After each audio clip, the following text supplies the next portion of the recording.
Luke 12:42-46, the Lord answered, "Who then is the faithful and wise manager whom the master puts in charge of his servants to give them their food allowance at the proper time? It will be good for that servant whom the master finds doing so when he returns. Truly, I tell you, he will put him in charge of all his possessions. But suppose the servant says to himself, 'My master is taking a long time in coming,' and then he begins to beat the other servants, both the men and the women, and to eat and drink and get drunk. The master of that servant will come home on a day when he does not expect him, and at an hour he is not aware of. He will cut him to pieces and assign him a place with the unbelievers."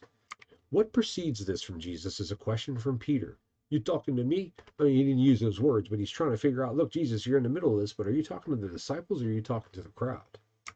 I think the answer is no.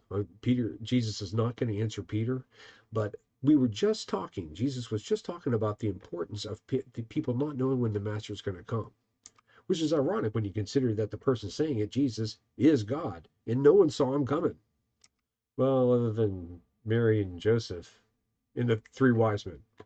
See, the value in getting the drop on the master's return is that you can clean up all the stuff that you were doing, all the shenanigans before the master gets home. And apparently this includes beating up men and women servants and getting drunk.